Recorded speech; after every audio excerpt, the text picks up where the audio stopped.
Hi everyone. PCS प्रारंभ online study centre में आपका स्वागत है।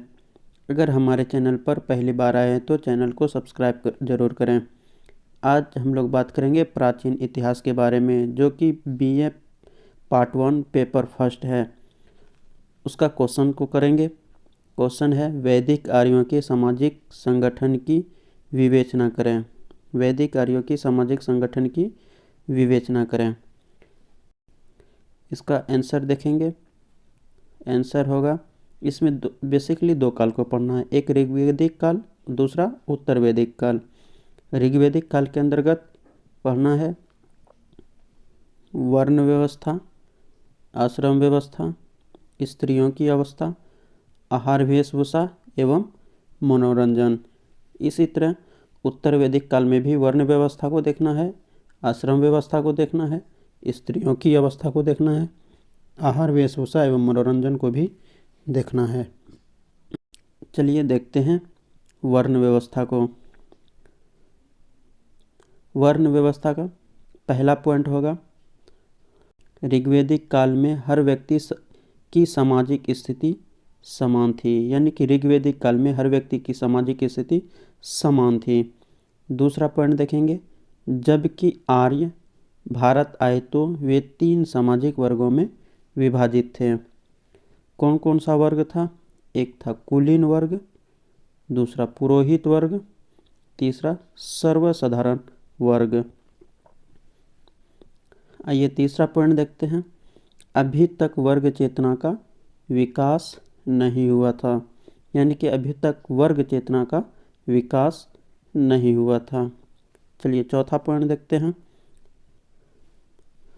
वर्ण व्यवस्था की दिशा में पहला कदम आर्यों ने रक्त की पवित्रता को अक्षुण्ण रखने के लिए उठाया। उन्होंने अनार्य से अपने को श्रेष्ठ बताने के लिए वर्ण का विधान बनाया था।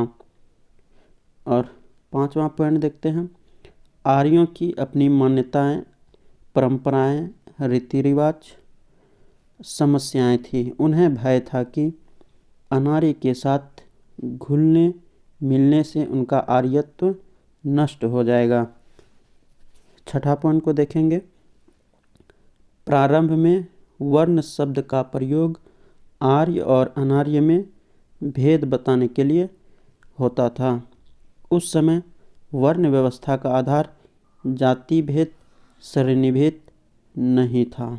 ये देखते हैं समाज में स्त्रियों का क्या स्थान था। समाज में स्त्रियों का क्या स्थान था? समाज में स्त्रियों को सम्मान दिया जाता था। ऋग्वैदिक समाज में स्त्रियों को सम्मान दिया जाता था, किंतु वे संपत्ति के उत्तराधिकारी नहीं होते थे। किंतु वे संपत्ति के उत्तराधिकारी नहीं होती थी। दूसरा पॉइंट देखेंगे, कन्या, पत्नी तथा माता के रूप में नारी को काफ़ी प्रतिष्ठा थी। यानी कि कन्या, पत्नी तथा माता के रूप में नारी की काफ़ी सम्मान हुआ करती थी। तीसरा पॉइंट देखेंगे, पर्दा प्रथा का प्रचलन नहीं था। और चौथा पॉइंट देखेंगे, कन्या के लालन पालन का भार परिवार पर रहता था। और पांचवा पॉइंट देखेंगे, पत्नी के रूप में नारी गृहस्वामिनी कहलाते थे। धार्मिक और सामाजिक अधिकार पति के समान थी। स्त्रियां स्वतंत्र रूप से बाहर आ जा सकती थी तथा यज्ञों एवं उत्सवों में भाग लेती थी। आइए बात करते हैं भोजन और पेय के बारे में। पहला पॉइंट इसमें होगा, आर्यों का भोजन सादा एवं पौष्टिक था। आर्यों का भोजन सादा एवं पौष्टिक था, क्योंकि आर्य कृषि तथा पशुपालक थे। इसलिए उनके भोजन में अनाज, साग, सब्जी, फल, दूध, दही की प्रधानता थी। दूसरा पॉइंट के बारे में बात करेंगे, आर्य मांसाहारी भी थे। घोड़े का मांस अश्व बलि के अवसर पर खाया जाता था। गाय का मांस जो था वो प्रतिबंधित था, यानी वर्जित था। ऋग्वेद में गायों को अघन्य अघन्य यानी कि न मारने योग्य कहा गया है। अब बात करेंगे वस्त्र, श्रृंगार और आभूषण। इसका पहला पॉइंट होगा आर्य साधारण वस्त्र पहनते थे, यानी सिंपल में वह रहते थे। वस्त्र 3 प्रकार के होते थे। पहला होगा अधोवस्त्र, तीसरा अधिवास वस्त्र, दूसरा अधिवास वस्त्र, तीसरा पेशस वस्त्र। और इसका दूसरा पॉइंट देखेंगे वे काटने और सीने की कला से परिचित थे। तीसरा पॉइंट इसका लिखेंगे पुरुष पगड़ी बांधते थे और शाल धारण करते थे। और इसका चौथा पॉइंट होगा आर्य आभूषण प्रिय होते थे, यानी आभूषण से बहुत उसका लगाव था और आभूषणों का प्रयोग अधिक होता था। स्त्री पुरुष दोनों आभूषण के शौकीन थे। अब बात करेंगे उत्तर वैदिक आर्य के बारे में। इसका पहला पॉइंट है वर्ण व्यवस्था। उत्तर वैदिक आर्य में वर्ण व्यवस्था का क्या था, चलिए उसको देखते हैं। इसका पहला पॉइंट होगा ऋग्वेद